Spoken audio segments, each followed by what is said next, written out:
Welcome everyone to the 5th ISPS International webinar, Learning from Each Other. So I'm Jen Killian from the ISPS International Executive and a family member. And this is the second webinar that we've organised, focusing on family members and how they relate to others.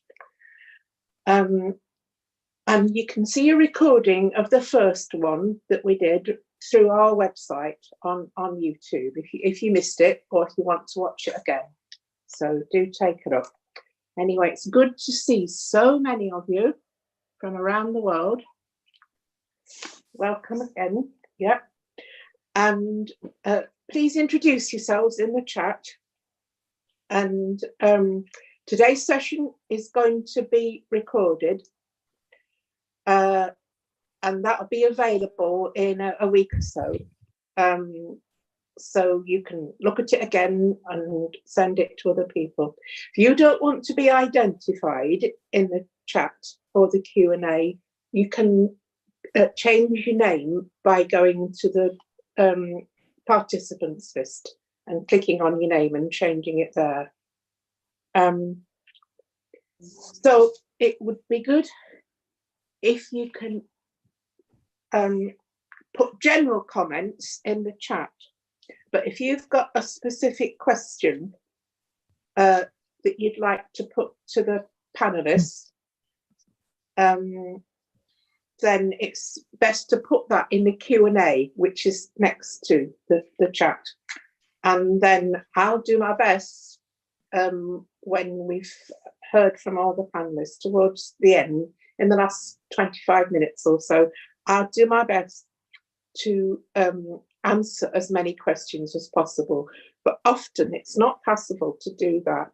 So we were just thinking this time, if your question doesn't get asked, if there isn't time for it, then you can email it to Antonia, and we'll put information about this in the chat. And then there might be the chance for the panelists and other people to have a look at the chat, and we can have a discussion about it. We're setting up, in the process of setting up a discussion group around issues for family members. So again, if you'd like to join that group, when you email Antonia with your question, you can say you'd like to join, and that's when we can continue the discussion. Also, if any of you would like to write a review of today's webinar, you could let Antonia know. And again, we'll be putting the details in the chat for you. There's going to be 3 polls that will appear on the screen, 2 near the beginning, before the panelists start, and 1 nearer the end, towards the end, where we'll be asking you for your ideas about what you'd like next.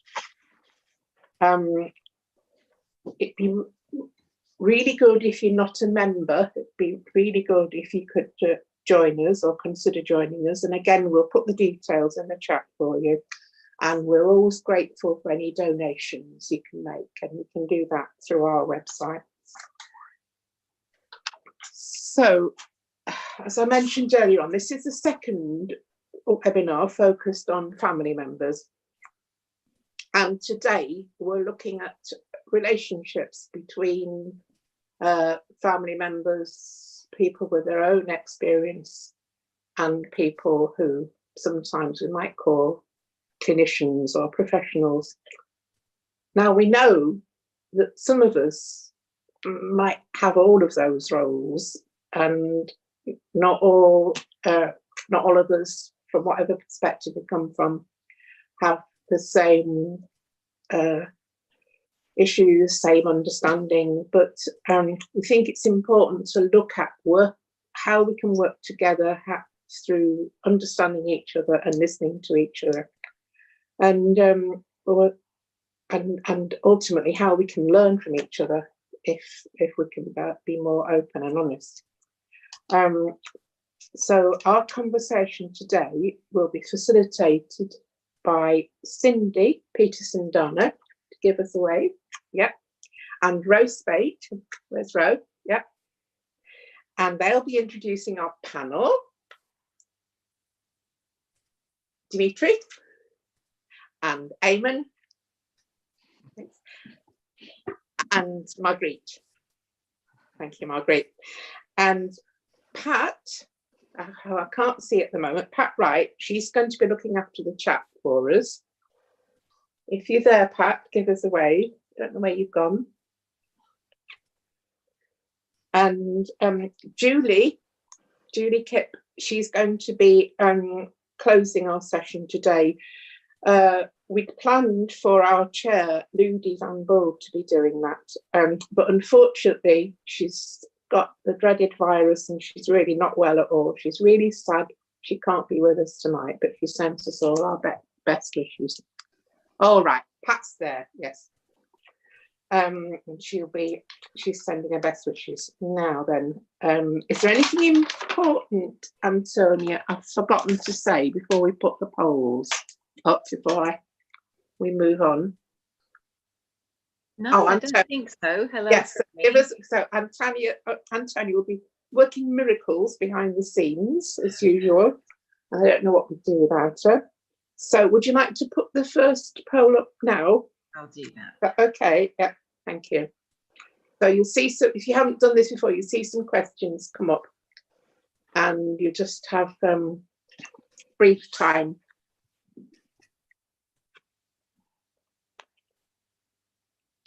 And then we'll show the results.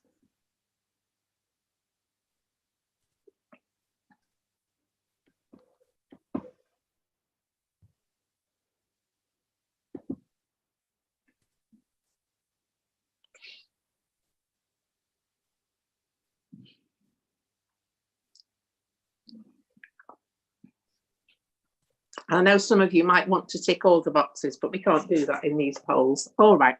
So we've got 47%, so nearly half the people, half the participants are family members. And we've got 37% people who identify as working and 11% people who identify with lived experience. Yeah, thank you. And the next one, just so we can get some idea of where you're from in the world.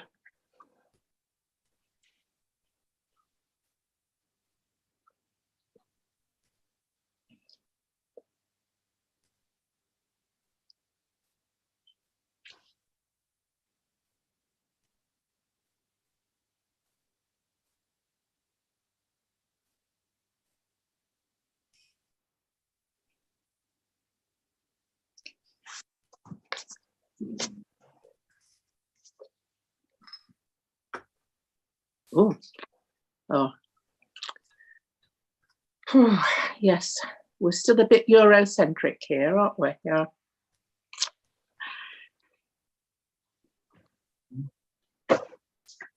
Yeah. Thank you. Right. So I'm going to hand over now to Cindy and Ro, who are going to introduce themselves and then introduce our panel. Thank you very much for joining us this evening, Cindy and Ro. I know it's going to be a really interesting conversation. Thanks, Jen. Yeah. And thanks to everyone who organized this. It's really amazing to be here. I'm really excited to have this dialogue and conversation with everyone. My name is Ro. I'm coming from New York, United States, specifically Westchester, New York, about an hour or 35 minutes from Manhattan. I'm a daughter. I'm someone identifies as having lived experience with extreme states and or quote psychosis. I've definitely been in and out of the mental health system here in the United States, which has led me, you know, to different modalities of care, as well as my family members as well, who were with me along the process.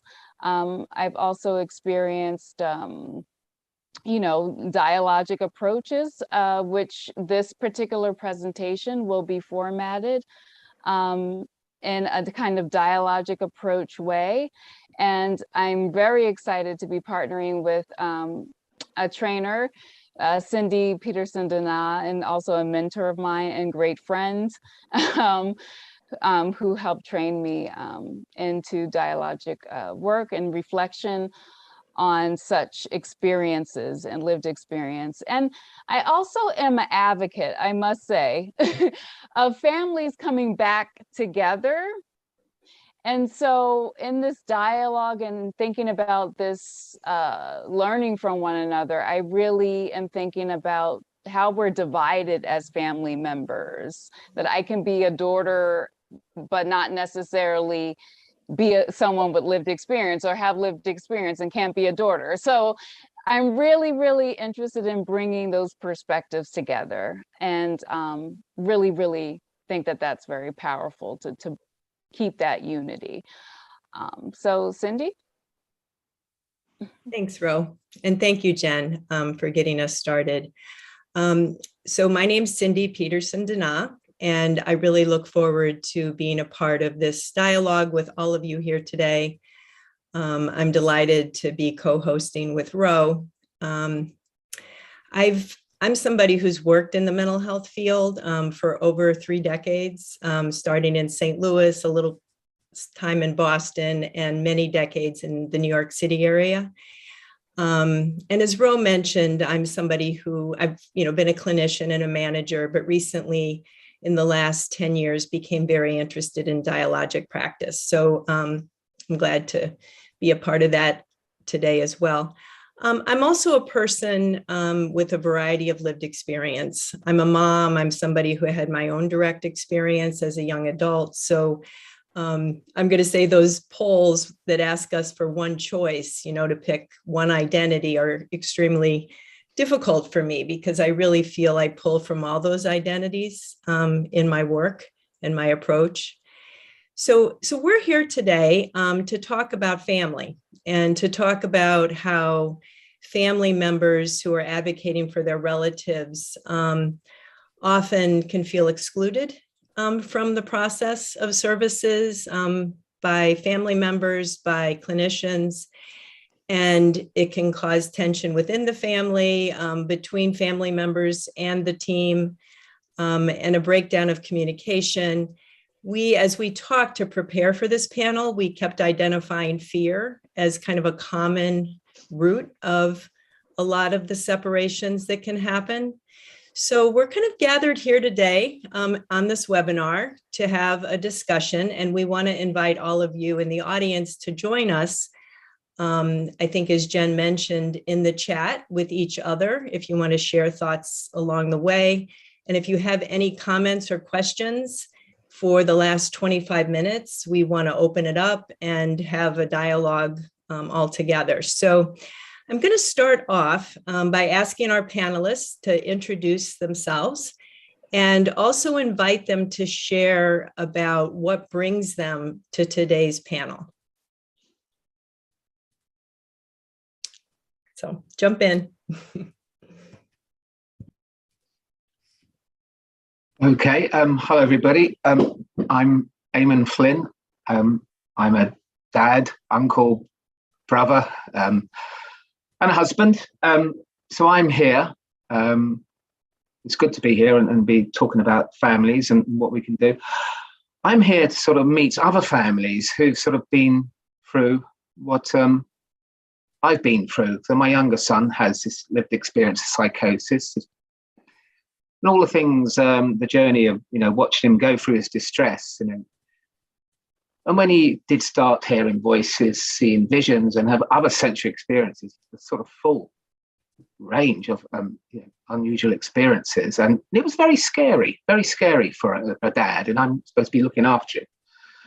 So what do? I go to the mental health services. I go to the doctor. I go, please help, and then you ask for help for the mental health. By the way, I live in London, England. By the way, so went to my local services, and of course he ended up in hospital, locked up. And when I looked for help, I saw some harmful things happen to him. He got restrained, he's forced medication, he still hates. This is 11 years old. He's been attacked by other patients. It's beyond shocking, really, the care that my son's had, beyond shocking. And I'm still full of fear, partly now with the mental health services, but also that it's damaging, really, what I feel I've let my son down, but I feel like, it's been betrayed. I'm supposed to be looking after him. I go to the professionals, and there's a real sense of betrayal, and that's a real huge damage between me and my son. And what's kind of helped me deal with that has been talking to other families, and I'm going to sort of big up the Hearing Voices network here, because they've sort of given me an understanding what my son's realities are. It's helped me accept what his experiences are. So I feel I'm listening to him more. It's a better relationship, hope for a better relationship. But also bigging up the Hearing Voices of the USA, Cindy Hadge and Ed Herzog, and this lovely Friends and Family group, which I go to.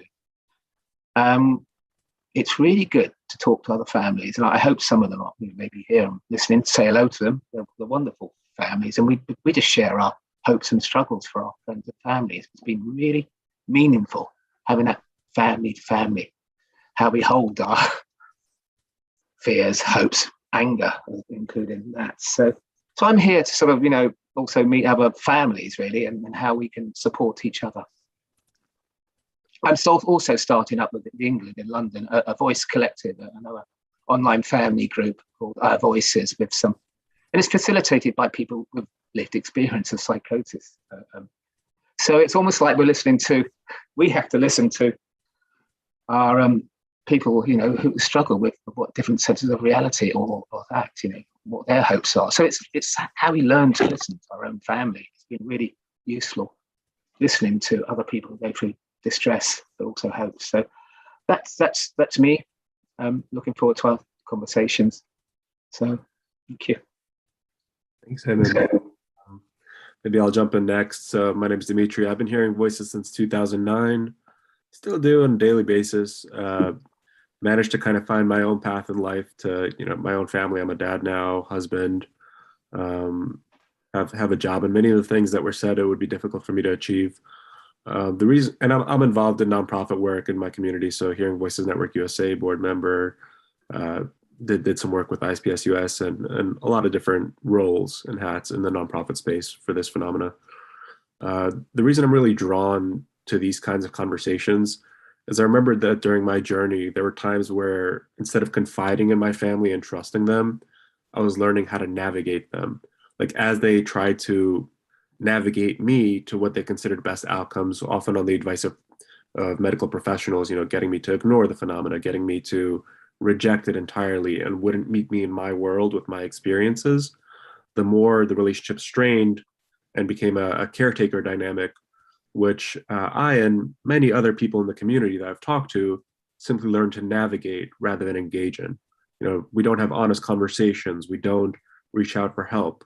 It's kind of like a beeline story, if you're watching a movie, so to speak, where we navigate it so that it doesn't interfere with the thing we're really trying to process and go through. And that's a level of tragedy that is very deep. That the people that you're closest to move from your closest loved ones to people that you navigate so as to not engage in pain, in eternal pain. I'm hoping that as we have this dialogue, we could identify some of the root causes for how that happens and how family members can better support those going through experience, how those better going through experience can communicate to their families what is actually supportive and where they can be helpful without crossing the line as an adversary for what we're going through. Adversary is a strong word, but pretend I said a milder version of that word. I just couldn't think of one. You're finished, Dmitriy? Yes, please. Okay. Well, I'm Margreet and I'm a retired community psychiatrist. And I developed family work in the field for 39 years. The first time I encountered psychosis was our family lived in the garden of a large psychiatric institution. So as a young adolescent, I saw many people bowed and walking around. And what most scared me was there was a book where people with pictures of people who where they make pictures of what they experienced, and that scared me very much. So I asked my dad, Daddy, am I schizophrenic? And he said, no, you are not. But later I ended in psychiatry, and I was also fascinating what by psychosis and what's the how people relate to psychosis. So I developed a family, work with family, and what I did was, together with other people, was meeting the family at the very first start, because the family is the first who contact the mental health system, and mostly the people with psychosis doesn't want to meet a psychiatrist at all. I can understand that very well, but they don't want to meet a psychiatrist. They hate psychiatrists. So we started with supporting the family, and then gradually we could make contact with the person who was psychotic. And we said also to the person who was psychotic that we are to help your family because they ask for help. You don't ask. So we do that. And people were quite content with it. They said, well, yes, do help my mother. So that was the way we are working. And it was mainly in the crisis phase that we were working. And I see myself as an I don't know how it's called in English, but it's a social control officer to keep to make a safe place, and preventing people to do stupid things.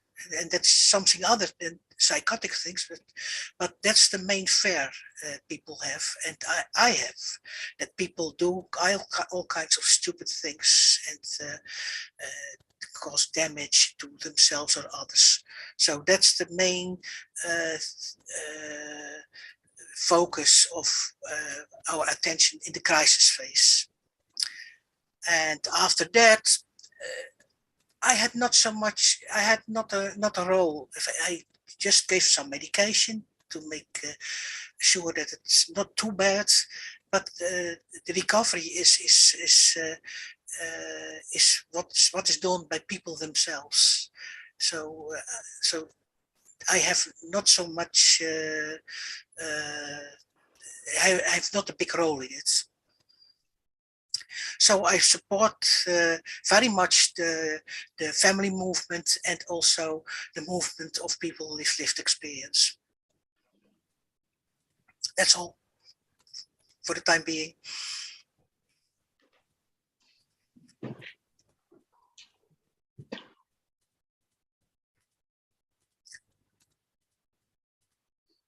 Is there anyone who wants to speak, or Cindy, do you want to do a reflection?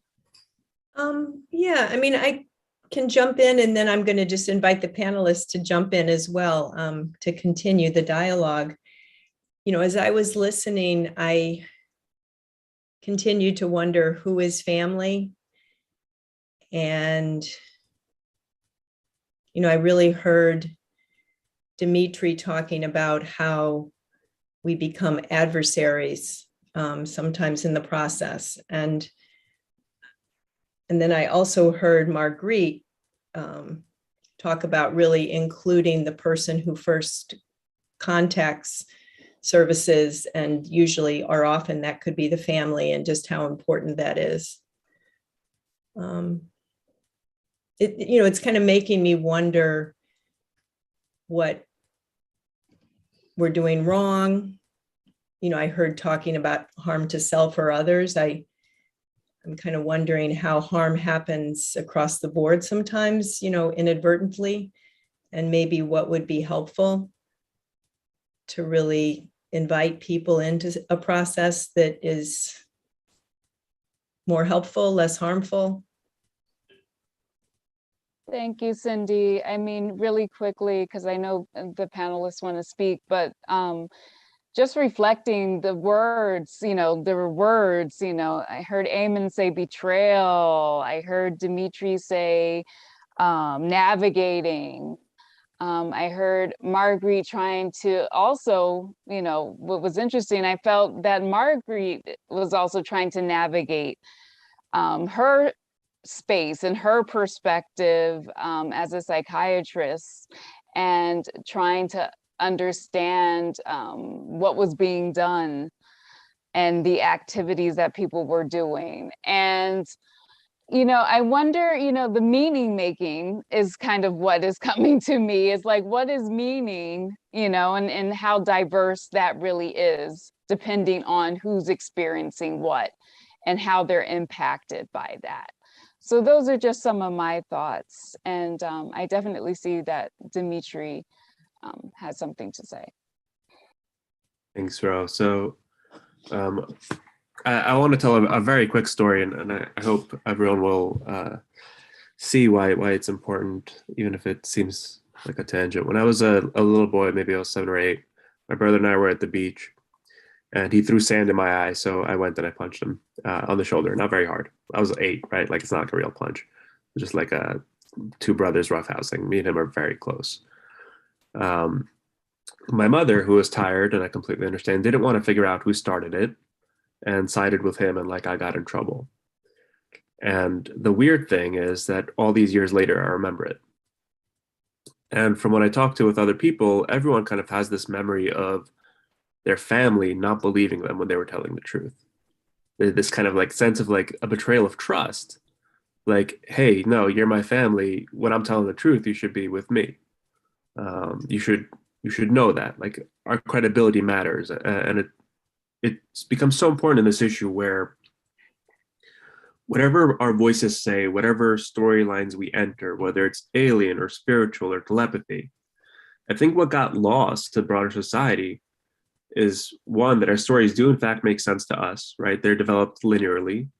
Like, it's one development after the other from some characters in a way that kind of makes sense. Maybe, you know, maybe it doesn't make true broader sense, like if we really looked at the details, but it's not random noise. You know, nobody's brain is scrambled coming out with random insights. There's a linear train of thought that's happening. And the moment that our credibility gets completely shut down from society, from medical model, and even from family, when we are told that we make no sense, when we know inside that we do have a linear train of thought, maybe we can't express it very well. And maybe it has some gaps in it, as all trains of thoughts do. But the moment that we become completely shut down, what often happens is the person shutting us down loses their credibility. So instead of saying, oh yeah, you're right, what I'm going through makes no sense, we're left with, no, you know, my whole life I've been told to trust my senses, trust the stimuli. I'm genuinely experiencing this thing, whatever it is, whether it's internal, external. The storyline is developing one point at a time. It has a train of thought. Maybe I can't express it very well, but there is a storyline happening to me. And if people don't meet us in our world and understand our perspective and our developments, and instead go for the full shutdown because of potential harm we might do to self or others, what often happens is simply they lose their credibility as those who understand what we're going through. And that's where we say, okay, you don't want to understand me, then I don't believe your perspective on how I should move forward. And what I found really helpful is people not saying, oh, there is no telepathy going on, there is no spiritual, there is no alien. Like regardless of the model, not people saying, no, shut it down, ignore it, you're completely wrong, but saying, hey, talk about it. In your own storyline, here are some things that maybe don't make as much sense. And more importantly, whether or not this is happening, either way, don't jeopardize your life with a physical world bad choice. Either way, can you prioritize the physical world and the stimuli around you? I'll just make 2 closing points and then pass it on. All of you probably passed by some cars this morning, or maybe not. Yeah, that's a huge assumption. But all of you probably passed by some things in the world that you instantly forgot, like the license plates. There's plenty of stimuli we get that we don't add value to, add weight to. And voices can become like that, where even though we're hearing it, it is not the dominant thing guiding us. And also there was this great guy named Descartes who kind of took a long time to prove that the only thing we can be certain of is we think, therefore we are, because we might be all in a dream of a giant or like whatever it is. And the world pretty much shrugged at him and said, okay, I can't prove reality, but it doesn't matter. I know how to live it. And for me, that's where the breakdown occurs. Is yeah, I'm having different stimuli in my life, and I don't know how to organize it in a way to live. But people telling me like, no, you need to prove what you're going through or shut it down completely, compared to saying like, it doesn't matter whether you can prove it or not. Just make it less important in your decision making, and I'll help you in that process. For me, that was the breakdown.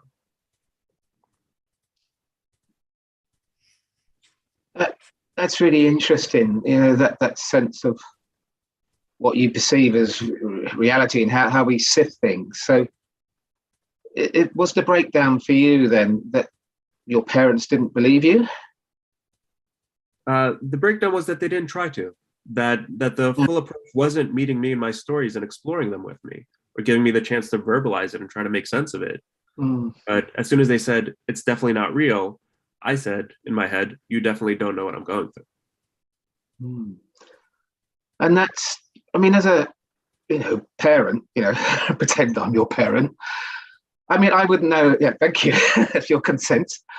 It's that sense of I don't really understand, what you'd be going through, and I'm sort of looking at you, and I think and if you were my son, I might see you in distress, and I'm thinking, how can I help you? And you explain your distress, in terms of your realities, and it's difficult to sort of acknowledge that sometimes when you first come across some. The one moment I knew my son was really distressed is when he felt he had a devil in his ear and he couldn't get it. He's just trying to get it out, and I just didn't know what to do. I obviously could see, I could believe him, I could say I could believe him, but it still didn't stop his distress. And that, it was like a biblical sort of sense of, or it was like a horror film. He was in his own horror film, and the fears of watching him being distressed. But I just didn't know how to handle it, and still find it hard, difficult to do. And I knew he was, I just slowly, it took me a while. I knew he was sort of in distress and suffering, basically, but suffering. And how do I didn't know how to deal with that, and still sometimes find it really difficult. Yeah, I also went through the spiritual version of things and like devil, and there's actually probably 1 billion people that believe in the world that believe that some form of deity is affecting them, including some negative influence. I think the point is that for me was the stimuli feel so real because we're told to trust our senses the whole time. Society is telling us it's not real, and it's an endless rabbit hole of back and forth. It's really, really difficult to build a framework around this new stimuli that others don't experience. But in terms of what a family member can do, how do you navigate the devil inside you is not actually that different from how do you navigate a rude coworker. Just move the storyline to a place where there's balance and like the person's like okay with thinking about it and can let it go. So like, yeah, maybe the devil is trying to claim you on the inside, but it seems that humans have free will, and that ultimately the choices are yours. So can you just be mindful of this influence inside you, but know that in this storyline, you were given the power to make choice, and ultimately this influence is there on all of us trying to make us to bad decisions, but the power of choice is yours. Move it forward. Don't shut it down, but move it forward. A place where the person can think about it in a way that doesn't cause distress. And that takes quite a long time for a parent to learn those sort of navigation skills. You're confronted with someone who really is hardly could listen or talk, and literally running away from everything. I wish I'm probably better at it now, to sort of help him navigate stuff like that, and say, wow, let's go to church, let's go to a community. There's people like you who feel the same way as you, you go to church, you're looking at. And I didn't know that at the time, and it was just sheer speed in which it came on. I guess there were warning signs, but I didn't quite get them, or whatever a warning sign of stress is. We knew something. He was unhappy. We knew he was isolated, but learning those navigation skills, that's the sort of thing that would really help us, the parents, our brothers, sisters, cousins, the families. I gotta say, just because you said the word that for me is probably one of the most important parts here, which is speed. The faster our stories move inside, the harder it is to make sense of, to react well, to reach out for help. And so like doing little things like managing external chaos, breakfast set up, like routines, schedules, really helps. And also, the more our attention focuses on the outside, on the physical world, the slower our internal storylines develop. That's my experience and from what I've talked to in the community. So doing unrelated things, going to the park, going to see a show. Movies are bad because we're just talking to our voices while watching, but like books, chess, sports, music, things that put our attention in the physical world that has a slower speed. It's so critical, because when things go fast inside, that's when it's the hardest to organize and make sense of and not enter distress on. Margreet, did you want to say something? Yeah, well, I think psychotic people, in my experience, often speak the truth nobody wants to know. But I have two feelings. I'm fascinating when someone is psychotic, but also I'm really scared, especially in the acute phase. Then I feel the fear inside me. And that is because for most people, I can predict what they are doing. But when people are saying that and something else and thinking very fast, I can't predict what they are doing. So then I'm scared. And I don't think I'm the only one who is scared. I think a lot of people are scared, also neighbors, people on the street, and well,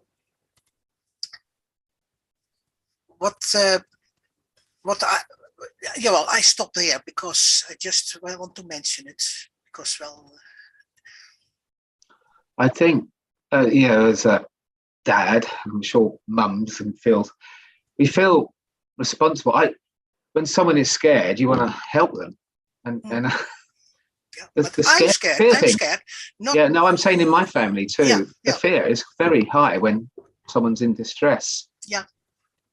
And actually, our instincts are to try and help and try and fix it, but we're not sure what we're fixing. And I take what you say, Dmitriy, about how would a parent, your parents have known, how could they be more on your side at that moment when you were so fast thinking? Because looking back in hindsight, I just didn't have a clue what to do, and I was scared too. I think that it's weird, but having faith in the person is so. When the person is speaking fast and trying to explain it, they're struggling to explain something that has been. We hear voices, so many voices at constantly when we're in those, more crisis situations. So of course, when you try to verbalize it to another human being, you're trying to get in all the key points, show how it makes sense. You feel yourself failing at showing how it makes sense, and it's struggling and it's painful. And then you see the other person's fear. But the more we say it out loud, like that's the benefit of hearing voices groups, the more we say it out loud, the more we organize our own thoughts. And so just even being there to listen, being like, okay, can you explain it a few more times? And then I'll really try to understand it. Even for the benefit of the person themselves, saying it out loud helps them organize it. And then that speed, that chaos diminishes drastically. And then they could be like, okay, yeah, so that's my current situation. And maybe I believe in it, maybe I don't. But at least through verbalizing it, thank you for listening, I have a better organization of what I'm going through. I can understand that, but I think the reactions of psychiatrists and also of the community is to fix a person. And we live in a community that people go to the psychiatrist and say, fix him or her, and it's impossible. And when as a psychiatrist we do that, we give a lot of medication so that people don't say anything anymore, so they're rather quiet. But that's not our intention. We like to that people are cured, but the medical model is to give some medication, and then when people have COVID, for instance, and give them medication, and then people are better. And that's not a good thinking scheme, I think, and it does a lot of harm. Just try to fix people and to cure people. It's not good. Well, I think, I've slowly learned that, and I've had to unlearn, can't fix. I'm like, really, what I should have done, as Dmitriy said, I should have learned how to listen and accept my son's views on the world, how he sees the world. It would have, that acceptance would have been a lot more helpful had I known right at the beginning. And I think it's now talking through other families who go through the same thing. We just get a bit of understanding and think, oh, what helps, what doesn't. Let's keep the place quiet. Listen, they don't want to talk to me. Of course they don't want to talk to me, or finding ways for our children, our brother, sister, to be somewhere safe for them. And that could be just somewhere quiet to slow them down even, Dmitry. I don't know, somewhere where they can. The verbalization is a quite tricky one for me and my family. Probably sometimes, we're not the best communicators, but sometimes we just like use music or some other things to slow down. A walk is one way. My son loves slowing himself down. He'll just walk for hours and hours. I'm sure that can really embodies himself, stops him thinking and engages him outside of his mind. Yeah, I think that also just they might not want to talk to you about what they're going through, but often what I found in my community, we still enjoy talking about other things, right? Like, how about them Yankees here in the US, whatever it is, like as the usual icebreaker. It's nice to feel human in that sense. And family is often where we go to for that feeling. Sure. So a good meal, and whatever, music or doing stuff around the house is really a nice way not to talk, and you feel they can belong there and just feel safe. Yeah. If they don't want to talk, things like that are really helpful for us at the moment. And I want to comment on Margreet's point from earlier as well. I'm going to share the story of somebody in my community. I'm not going to name the name. Hopefully, I think they wouldn't mind my sharing their story. It's so important. In their model of hearing voices, in their internal storyline of what was happening to them, their neighbors had put in devices into their walls, which were putting thoughts into their head and pulling thoughts from their head. So it was like a hostile neighbor storyline. And what was fascinating was this person only heard voices in their apartment because that was their storyline. So there were zero voices anywhere else. And then At some point, the story evolved where the neighbors hacked their phone, so they started hearing the voices either only in the apartment or when they were around their phone. I think that the broader point here is like we are in a storyline with our voices. Even without voices, all of us are in a storyline, right? Like, oh, here's how we feel about climate change. Here's how we feel about, you know, the world, politics, philosophy, whatever it is. We're all in a story that helps guide our decisions. For voice hearers, we need to be in a storyline where we are empowered over our voices, where we're able to set rules and boundaries or have harmony. And so this idea of fixing us, yeah, for some people medication helps. It's kind of like a dartboard where some people react and things slow down, you know, which makes it easier, or things become less hostile and we don't really know the mechanisms for whichever percentage of people that helps or how it does it. But there's new approaches like avatar therapy in the Netherlands that are really looking at the second thing, the story. How do we get the story the voice hearer is in to a stable place where there's no conflict or less conflict, where there's more beneficial relationships with their voices, and there's rules that they're kind of held to. Like my rule with my voices is they can't talk to me when I'm within 10 feet of a person I care about. And sometimes that rule is broken, but overall it's accepted and held. And it's that component that I think is just missing from the current conversation, even though when we talk to any of us in the community, we say, yeah, I'm in a story and the story has rules and it defines my experience. When I look at the interaction, because I'm an outsider as a psychiatrist, so I see people relating to each other or not relating to each other. And I speak as a community psychiatrist, I speak with neighbors, I speak with bosses, and I see a lot of hostility. And I'm not surprised that people hear angry voices when they are in the neighborhood of their neighbors, because there is a lot of hostility. There is. And there is a lot of things that are not talked about. So people are used to talk about a person, but not with a person. And the main thing I did was to organize a conversation and talk about the fear, and to make a crisis plan and so on, and talk about the worst fears, what why you're afraid of, and you must look fear in the eye and not evading it. And well, that helped a bit. So yeah, so the world is rather bad for people with psychosis, I think. Yeah. And that hostility is under the ground. It's secret. Margreet, I think you're exactly right that like a lot of it is bad in the real sense, and fear is such a key word. One of the first things I do when I try to help somebody going through crisis is I try to make them pity their voices. That's my go-to move.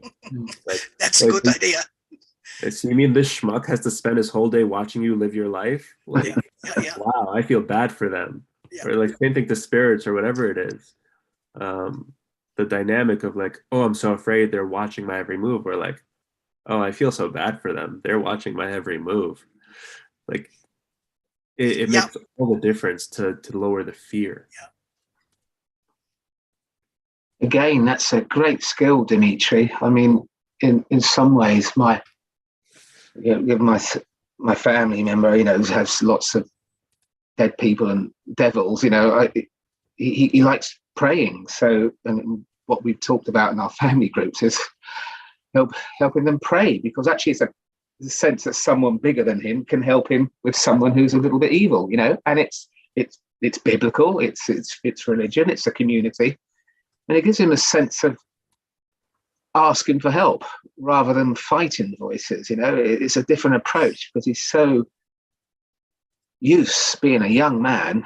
He gets defensive and angry, and this seems like a different, safer approach where he's asking for help. And sometimes, I can share. I say, can I talk to your voices? What are they saying to you again? Usually they're quite or just very negative. And sometimes they're so negative, he thinks they're going to, harm his mum and me.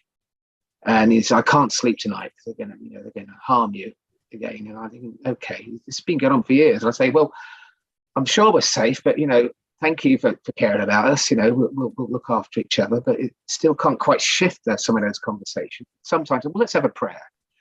And he buys books on exorcism. So let's look at your exorcism book then. Let's all look at it as a prayer of protection in there. And he goes, oh yeah, great. And sometimes it just gives him a little bit of power, of intent. Actually, he's got some sort of intent, someone else to talk to help him, which is a spiritual meaning. It gives him meaning in his voices or his context, but sometimes hard to shift, really. Sometimes it will turn into anger with the voices. It's very hard to encourage other family member to sort of, sometimes, we go outside communities like the Hearing Voice Network to sort of help them manage those things. If he can, he has gone to some, but sometimes he doesn't want to go. It's really powerful in a spiritual framework to say, hey, there's angels and God watching over me. Yeah. That's really helped. Yeah. Some of the families I talk to, the prayer and spiritual things been really a great source of help for us to help our children and family. Some of my voices, I now have voice allies that, like, when there's a hostile voice that pops up, I don't even have to do anything. Like, my voice ally just swoops in and I know it's taken care of, and I don't even have to shift attention to it. And there's benefits to, like, the telepathy model. You could always find a voice ally. Spiritual model, God and the angels. Yeah.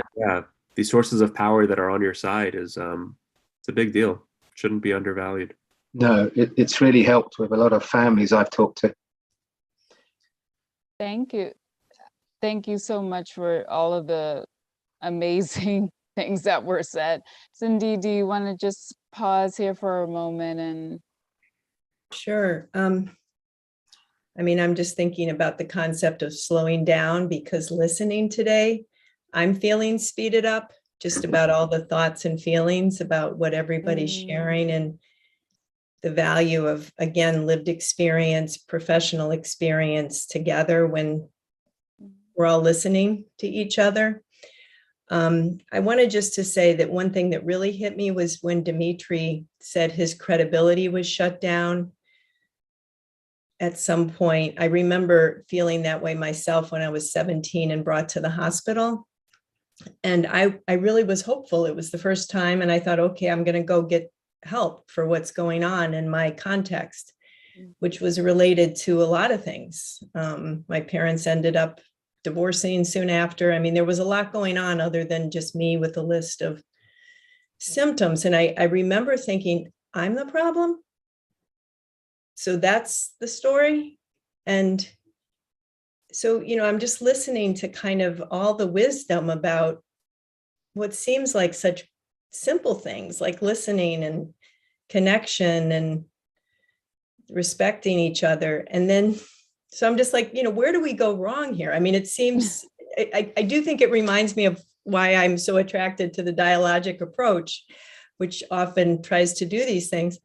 And the only other thought I just want to mention is the word fear. We had noticed it came up a lot as we were preparing for this panel, but I'm really hearing it from all three panelists.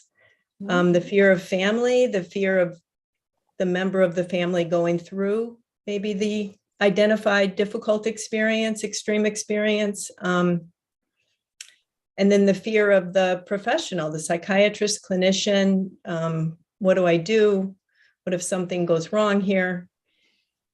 And anyway, I remember hearing, a lot of my peers talking about the terror that comes with what gets called psychosis. And, that fear is often at the root of kind of the identified problem too. So anyway, I want to stop, but it's so moving to listen. And I keep wondering what this feels helpful to me and kind of what to do next.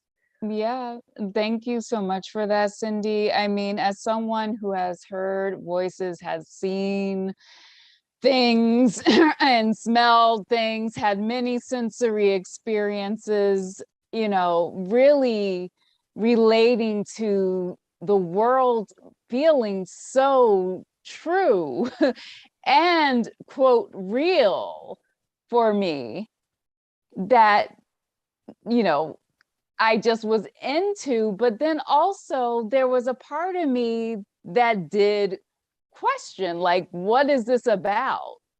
You know? And so I think, you know, there's this impression that there's just this kind of blind faith in our narratives, for those of us who are experiencing things, but we're questioning too. Like, you know, the dialogue is happening, the polyphony is happening within us as well, right? So that is something that really struck me when I was listening to everyone.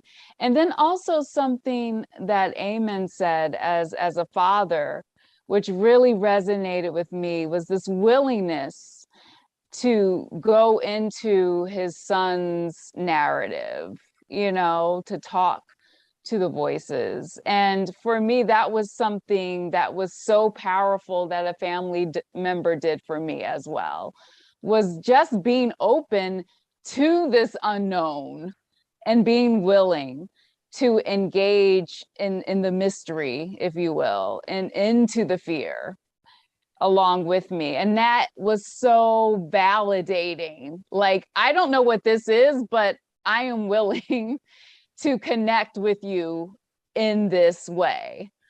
So just a lot of richness. And then again, I'm also thinking about systems when I'm thinking about Margreet, and how, what are we doing if, you know, people are feeling like they need to fix people, which I think is just a really, you know, that's a lot to ask of someone, right? Because we're all human, and I don't know who should be in a position of fixing anybody, right? So just a lot, and I'm just feeling very humbled and moved by what I'm hearing from everyone today.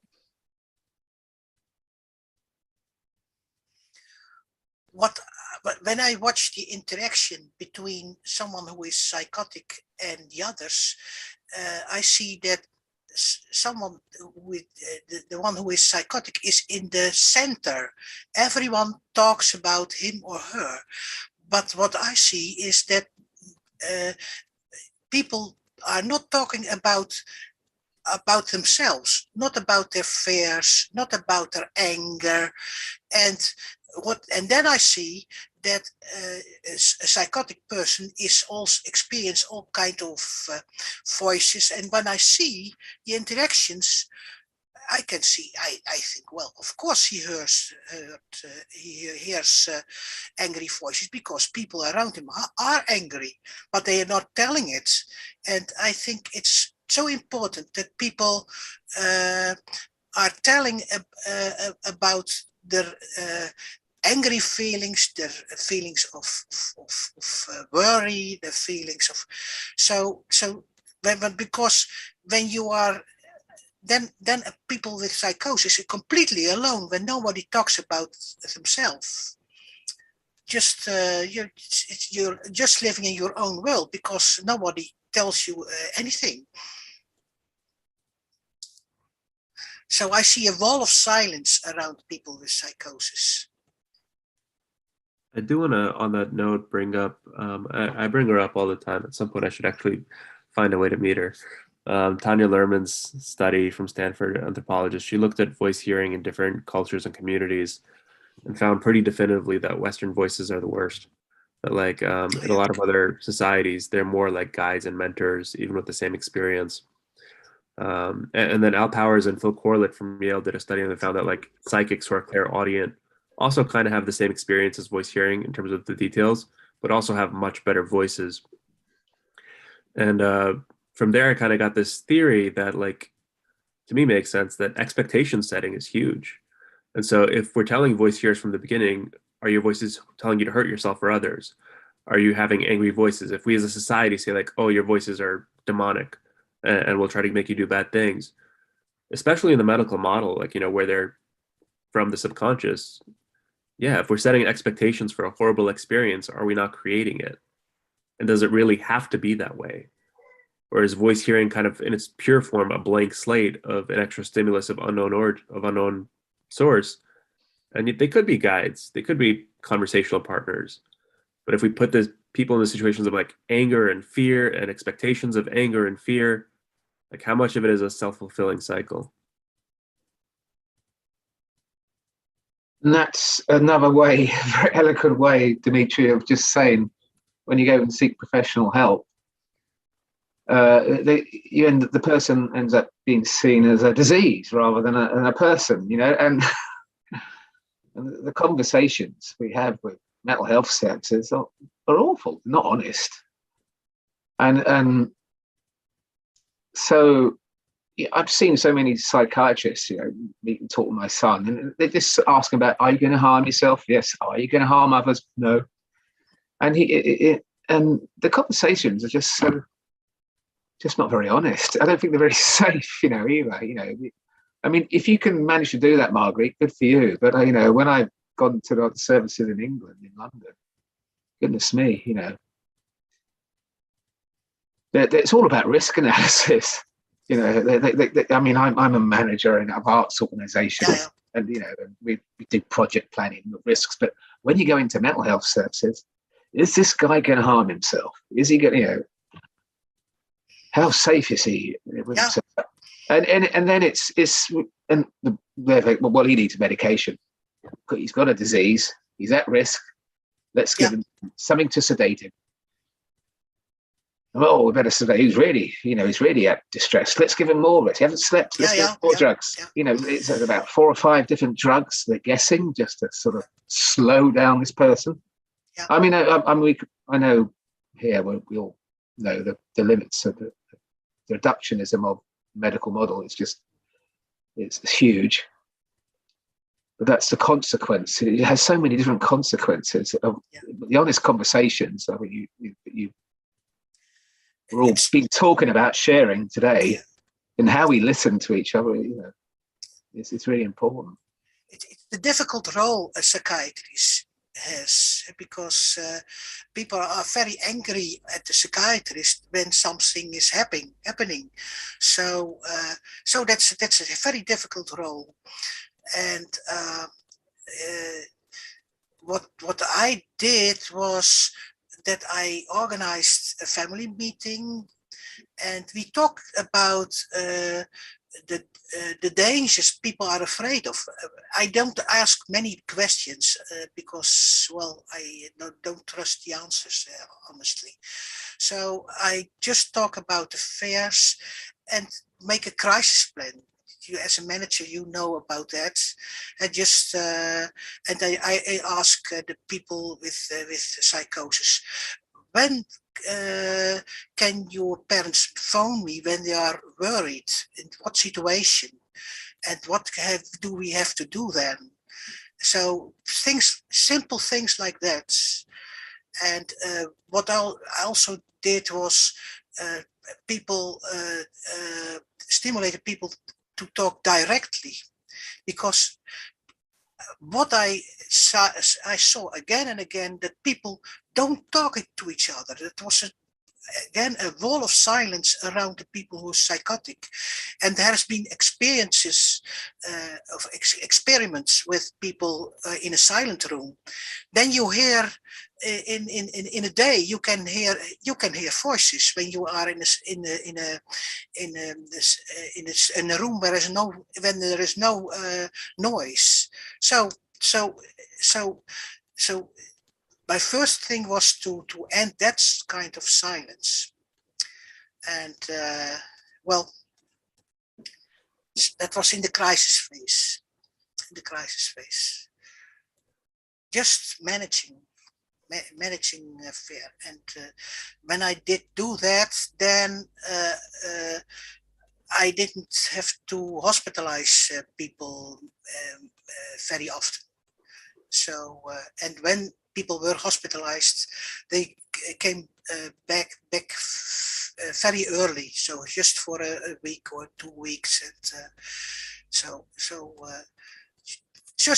And it was all just managing the fear.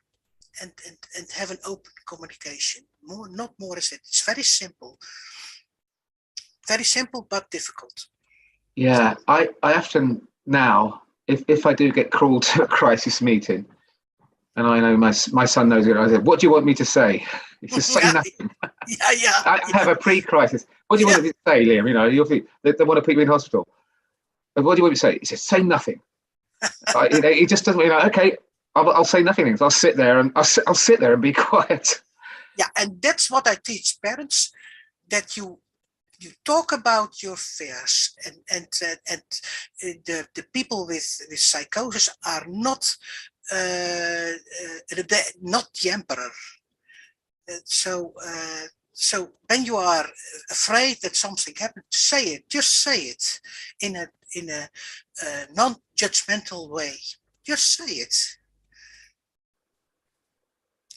and then we have a conversation. I do want to add one point on this too, because as someone with lived experience, it's often misunderstood, I believe. We have a fear that someone's going to hurt our family. We have a fear that Martians are secretly the rocks on Earth coming to conquer the planet, or something more spiritual, or something more telepathy. As Rose said, there's often an internal struggle of like, do I trust my senses or do I trust what society is telling me? So it's not like we're convinced that someone is going to hurt our families or convinced in telepathy, spirituality, alien conspiracy. But it's kind of like the opposite of like a Pascal's gambit. Like, if I believe there's a 5% chance that an unknown force is going to hurt my family tonight, the stakes are so high that 5% belief is what's guiding my choices. So let's not lose sight of that our us being driven by fear is not our conviction in its reality. That even if something has a chance of happening, but the stakes are high enough, that is what will guide us in our choices. Yeah. Thank you, everybody. I want to interrupt for a minute here because it is time now to invite the audience in for question and answers. So should we do that? Thanks very much. Yeah, so much. So I think my guess is people have been so fascinated tuning into your conversations, they probably haven't had time to think of questions. There are some questions, but not as many as I was expecting. Yeah, I'm so pleased we've recorded this because I really think people will want to look at this again and think about it a lot. So far, thank you. That's my view so far. Thank you so much. Such a lot in there to learn from. So we've got a question here from Joran, and they say, if someone has a lot of spiritual imagery, I'm guessing that means in the things that they're saying or in their head, would it be useful to explore those subjects in a rational manner with someone who has that type of knowledge, someone who's experiencing, assuming it means in that way of thinking about things spiritually?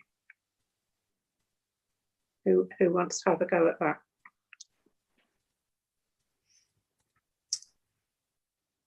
Maybe just jumping in first. I think that this is where everybody's experience, I believe, is so unique when they hear voices or have visions. And each approach that will be successful also comes out to being pretty unique. What I found, if like I was going to generalize it, I absolutely think that exploring somebody's story with others who can help people move forward to a place where they feel safer in their story and more in harmony with their story is good. Seeing a professional in that space, whether it's religious professional or like, whatever it is, who's still going to shut them down or still kind of create that friction or not resolve fear and power balances, broadly speaking, I think that isn't any more helpful than any other approach. But I think at the core of this question is like, it's too individual. See what works for the person, see where they start to feel more at ease with their experience. Yeah, yes, no, thanks. And I guess it depends on who you call upon. If that person who's got that knowledge might be, say, shall we say, not open-minded to really listening and understanding what that person's going through, it could kind of not really help. It could be more frightening or leave people more feeling threatened, perhaps. It depends on the person and saying how good they are at understanding and listening. Thank you. Anyone else want to add anything to that, or shall we move on to the next? I think it's, there's lots of opportunities there for connection. You know, I liked the fact that I think Judy was interested, you know, in the spirituality and wants to find out about it. That's a really just good experience, supportive thing to do. And, you know, maybe explore other communities out there, because, you know, whatever the religious, so many different religious communities out there, and it could be another valuable connection and make them feel less afraid of or understand other people feel the same way as them. It could really help. Thanks, Eamonn. So we've got a question here from Judy Gray, and she says, have you heard of the Flynn model? This family got lots of help from education around problem solving and goal setting as family members.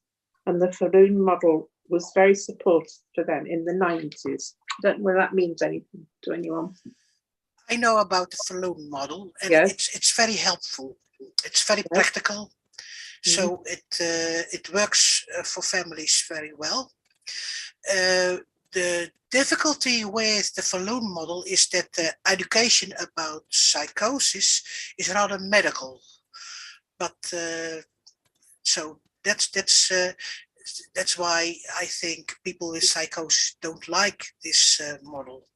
But for families, it's a very practical and good model. I practice myself for a time. So it's something that might be more helpful for families, more helpful for family members rather than the person experiencing psychosis. Or yeah, well, in this model, you start as a therapist to explain about psychosis, and it's a rather medical view. And then you talk with the family, and what is good in this method is that people learn to speak clearly. That's the main goal of this therapy. It's not really a therapy. It's education. Yeah, but more intent to be education for family members, you think? Yeah, well, you teach also the people with psychosis to do the same, to talk honestly. And well, that's not that can be rather difficult, because people say for the first time things about what they think about their parents. So the first time they tell about what they really think about her and about dad, and well, that can be rather confronting. And I prepared family members on it, and I said, well, people go through a period of adolescence, so you know, adolescent people can say nasty things to the parents, and yeah, well, when they prepared to hear that, then you can manage it. And perhaps supporting them afterwards as well. Yeah, perhaps supporting the family after they've heard difficult. Yeah, absolutely, yeah. To make sense of it. Yeah. Or try and talk in a different way to their relative about what might have been going on for them at the time and why. Yeah. Anyway, thank you for that. Yeah, I've heard of it but didn't know much about it. Oh, Jen. Yeah, Jen, this is Cindy. I just wanted to share kind of a reflection that I'm having, or response. I mean, I heard Dmitriy talking about power balances around kind of talking to people who may understand certain experiences. And then I heard the word educate. And I'm reacting as somebody with kind of many experiences, professional, family, and being the person with the lived experience going through the crisis. When I hear the word educate about what's going on with me, it does start, I react to that with fear and with this is being defined by power. I'm reacting even to what Dmitriy mentioned around who has the power to be at the table and to be considered. I mean, there's this term epistemic justice. Who's considered a knower about experience? Yeah. Just putting that out. I mean, my feeling when I heard it, the term family education has, education for family members. I have to say, I automatically bristle against it because it's this feeling that someone else, without having ever spoken to us as a family, might really know what's going on and know what might help. It's doesn't always make me feel open to it. Yeah. It depends again on how it's done, but I personally I'm not very keen on education. Yeah. It's a reaction to the word therapy. In the therapy, as a therapist, you change people from the inside. And when you educate, you're like a teacher. And a teacher doesn't change people from the inside, just telling some things. So that's what I liked about this method. But I can imagine that people don't like it. But I don't like the word therapy because it's just a magical thing and just change people. And not so powerful. Yeah, I think what we're talking about now does remind me of the discussions we had when we were planning these and about language and how the use of words can mean different things to different people. And unless we're explicit about that, people can continue thinking, well, this isn't for me, or not even wanting to engage in it if the way in which something is expressed has the same feelings that you and I had, Cindy, when you hear that. So it's about understanding how language, a lot of it is about power, as you say, and the power imbalance, isn't it? And how we can all have a say in what language is used and what we mean by it. Anyway, that's it. Enough of, sorry, all the questions are suddenly building up while we're talking. Sorry about this. Right. So the next one is from Pat. Right, and she says, how does healing happen between parents and their adult kids after missing it while the experiences were happening? And I'm wondering if this is going back to what Eamonn and Dmitriy were talking about before, where Eamonn realised that when things were first happening, he didn't understand what was going on, and he didn't know how to understand and listen. So if that's already happened and the family member is feeling, oh, if only, how does, as Pat says, how does that healing begin? When you feel that you've not done your best from the start. You say, I'm sorry. I'm sorry, I misunderstood you. I'm sorry this ended up. What can I do? What do you want to help? I say I'm sorry when things go bad quite often. And what would help you? I mean, Eamonn, I'm sorry, Eamonn, but that's just so powerful, right? Because the vulnerability, right, especially for a parent who I can imagine for years and years and years has only wanted to do the best for most people, right? Like for their loved one, to do the best, and the guilt and all of those things. And I know that I had to break the wall between my mother and myself, who was my primary family member, and really confront the really difficult stuff, the guilt, the shame, the fear, the vulnerability that we both were feeling. And that's the thing that I learned, was that it wasn't just one of us, it was like both of us were carrying a lot of closeted feelings and emotions that we were not sharing with each other. So thanks very much, Rose. Before we move on to the next question, I see that David Jordan is raising his hand. I'm wondering if you have a question, could you put it in the Q&A, David? Because I don't think we're on this webinar, we're able to hear your voice. So if you're able to put your question in the Q&A, hopefully we can look at it.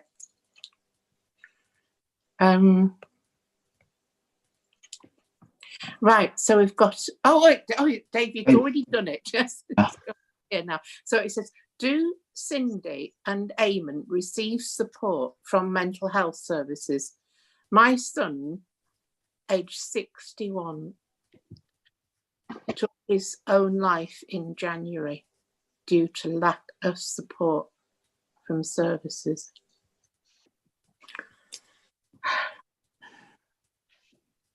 Really sorry to hear that, David.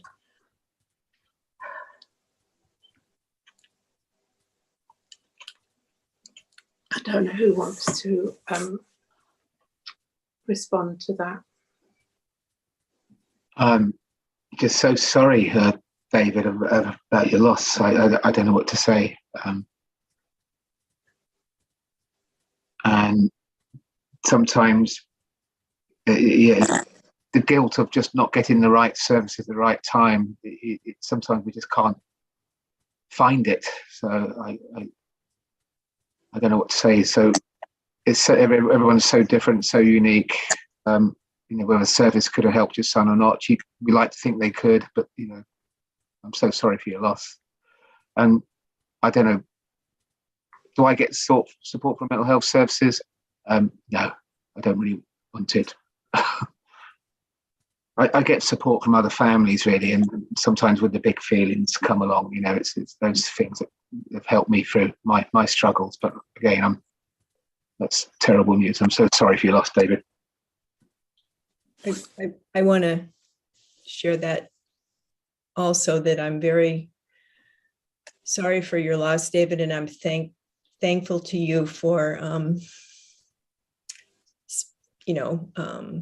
sharing that with us, because I think when we talk about fear and pain, and myself as a mother who's gone through things with one of my adult children, you're speaking to the heart of my fear.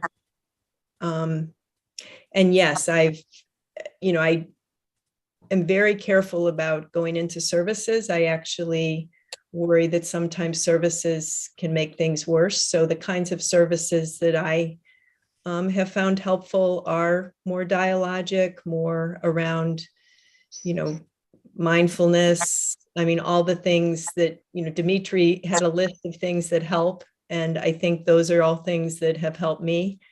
Exercise, being with people who get me, other parents, other people, Ro and I are big supports for each other, as everybody on the call here is. So thank you for the question, but, the voice of experience, I think, brings such a dimension to what we're talking about. Thank you. Thank you.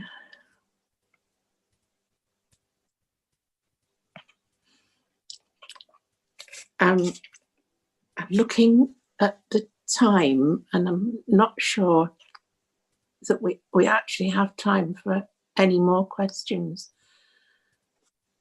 I make it, so we need to hand over to Julie soon.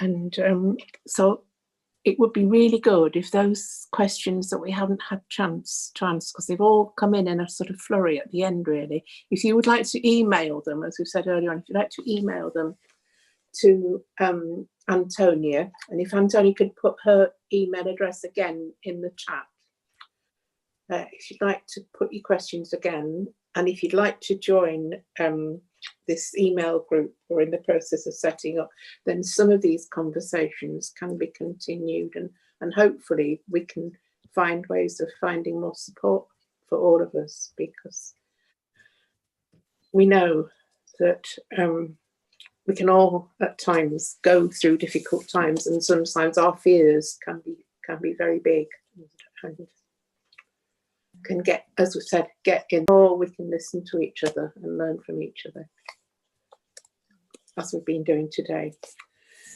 So thank you, Julie. And can I just ask Antonia if you wanted to put the last poll on the screen at some point? Thank you, Julie.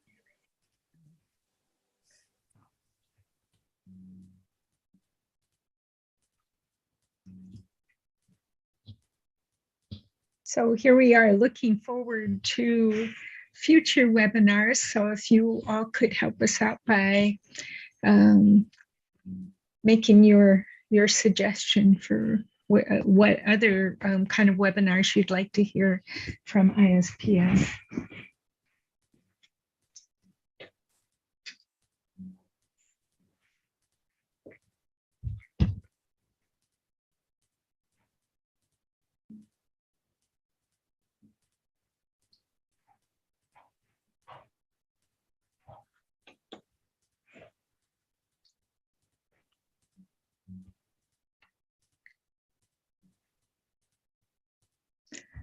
Okay, well, it looks like everything is represented here.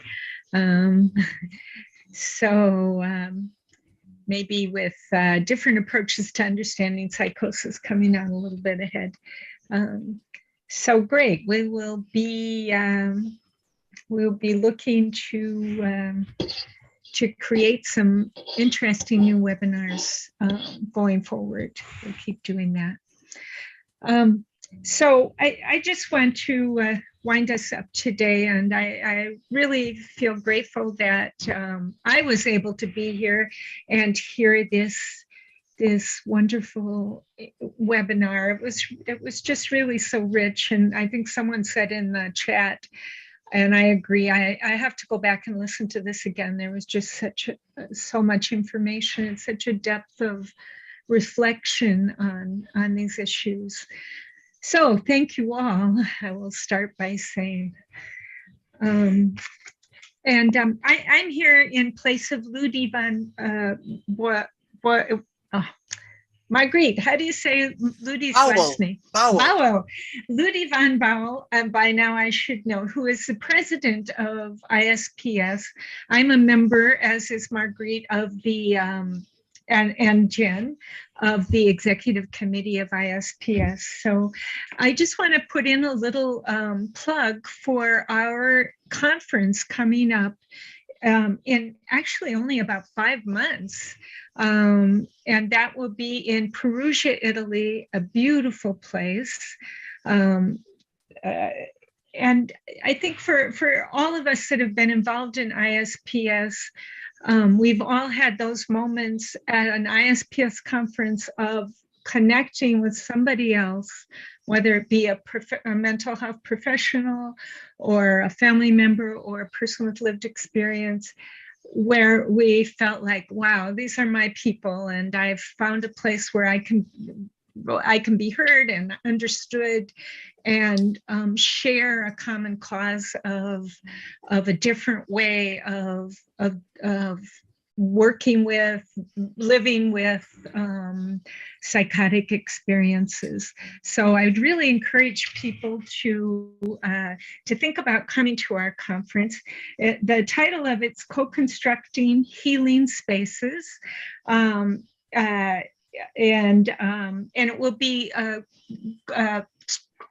there'll be a another conference happening at the same time of an arts conference going on at the same time in Perugia as well, that that the committee there is putting together. So that will add a whole new dimension to this conference this year. The dates, like I said, it's in only about 5 months. At the end of August 31st to September 4th, 2022. Just to let you all know or remind you that members of ISPS get a discount on the conference. So you may want to consider joining us for that reason and for all the other reasons that it's great to belong to ISPS, to have a community of like-minded people. There's a quarterly journal called Psychosis that is part of the membership. So you may want to consider joining us if you're not already a member.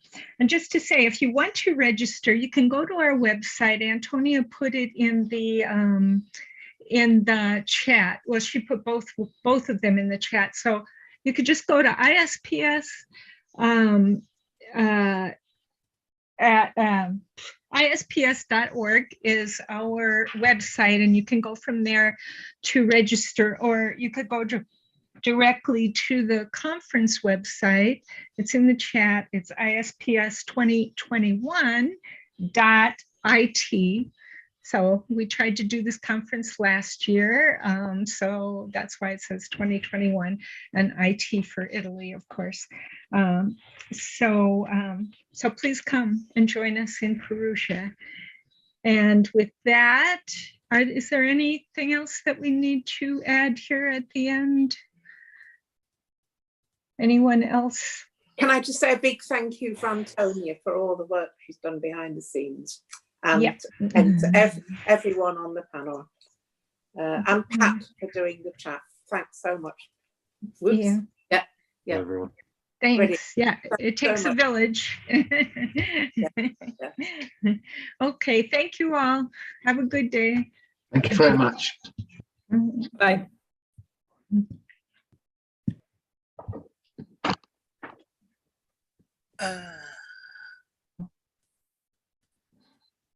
We go to another.